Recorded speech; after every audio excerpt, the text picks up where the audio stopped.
Why does BTC stop at 1 million? It's the next stop. Big kind of, it's the next big kind of round number, but there's no reason for it to stop there if it doesn't. Everything we talked about is true, which it is true. So the CBO projects through 2054. So I've run the numbers all the way to 2050. And tell me about. So that store value basket goes from 1.6 in 2030. So 1.6. I think it's 3.8 in 2040, and then it's like around 8 quadrillion by 2050. It's been a while since I looked at those numbers, but it's somewhere around. So I think it's around 3.5 in 2040 and about 8 quadrillion in 2050, based off of what the CBO tells us. And again, I think it'll probably be more than that. So looking again at the rate, the sensitivity of each asset in that basket, the rate of growth of that basket, and how much Bitcoin can capture. By 2040, at the rate that Bitcoin's going up, the CAGR will continue probably slowing down. I think it'll accelerate a little bit, maybe slow down. Maybe it averages in the next decade around 30%. And it would capture about 8% of the basket by 2040, 8%. So now we're 30 years in, it's only gotten 8% of the basket. Again, Uber, Airbnb got 10% in 10 years. That would put it at $14 million per Bitcoin. By 2050, it would get, I believe it was up to about 20% of that basket. And that puts it at $45 million per Bitcoin. Sounds crazy, but, $45 million per Bitcoin. But actually, I had David Bailey the other day on this podcast, and he said $50 to $100 million per Bitcoin is actually possible.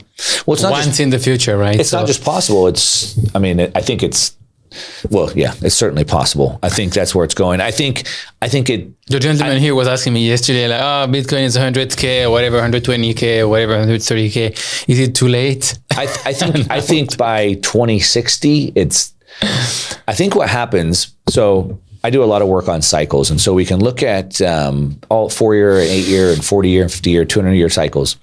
And we have these technological revolutions that happen every 50 years. And so we're on the 6th one right now. And what happens is when something happens 2 times or 3 times or 4 times, it's more likely to happen the 5th time, the 6th time. So now we're on the 6th time, and they have this very dependable framework or this blueprint that they follow. And so Bitcoin falls into this technological revolution cycle, Bitcoin and AI together. And there's 4 distinct phases that it goes through in this. And so we can look at like an S curve to see the diffusion of innovation within that cycle. And so we're in this parabolic part of the S curve, but we can start to look at where it starts to get full scale adoption. And that should be somewhere around 2050. And we can look at also there's the evolution of money. So for thousands of years, money has evolved. So typically it starts as a collectible. So it's like a feather, a rock, a seashell. And that collectible then becomes a store of value if enough people believe in it. So a lot of wealthy people store their value in collectible cars and art and things like that.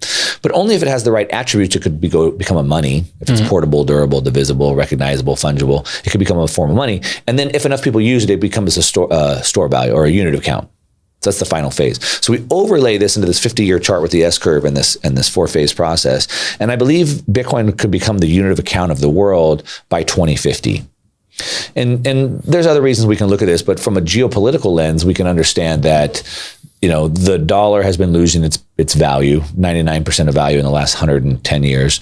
And the world has been trying to de-dollarize for a long time. And really what really pushed the world over the edge was when sort of the US and NATO decided to seize Russia's bank accounts when they invaded Ukraine a couple years ago.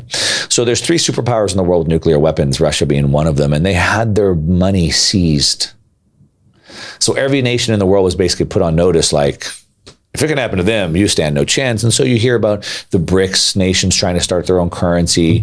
You hear about China working with the BIS to create their own CBDC with this project Bridge. And everyone's trying to figure out this solution to get out of the dollar. And now we have this tariff war going on kind of a thing. And so all these nations are trying to figure out, how do we work in this new world where we can't really trust each other?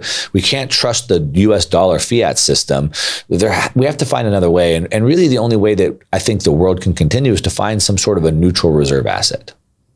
We have to go back to this neutral reserve asset like gold was. So under the Bretton Woods Agreement in 1944, the world agreed to have a gold standard, the gold being this neutral reserve asset.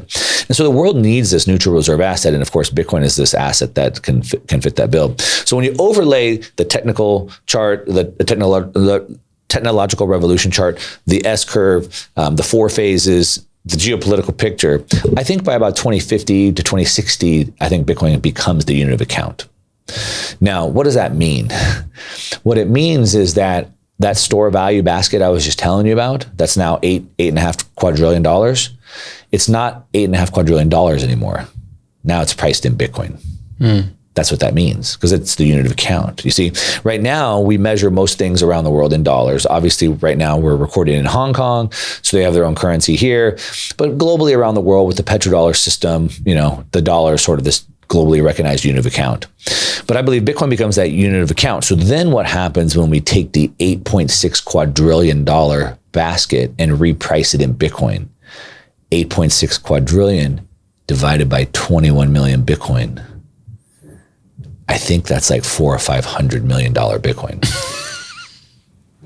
And I know that sounds crazy. Look at him. He's there like, shit, I need to go buy some Bitcoin. And I know that sounds crazy, but Bitcoin is programmatically designed to go up forever. And the reason why it's designed to go up forever is because we don't want money. The wealth is the goods and services. And what happens is, if I had a business, well, I do have a business. Let's say I have $1 million business and you invest $100,000 and you now get 10% of my business. And I turn that business from a $1 million business to a $10 million business. And now your share in my business went up in value, unless I diluted you, unless I created more shares, right? And so that's what happens. Basically, your $1 equals a percentage of the wealth in the world. But every time the governments print more dollars, you get diluted in your share of wealth of the world.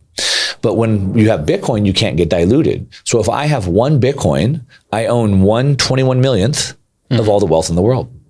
Now, we can't be diluted in that. And so what happens is the wealth of the world always continues going up because we invent new things and we solve new problems and we create new things. And so as that wealth of the world continues to go up forever, I never get diluted. So my share of the wealth in the world goes up in value or purchasing power forever.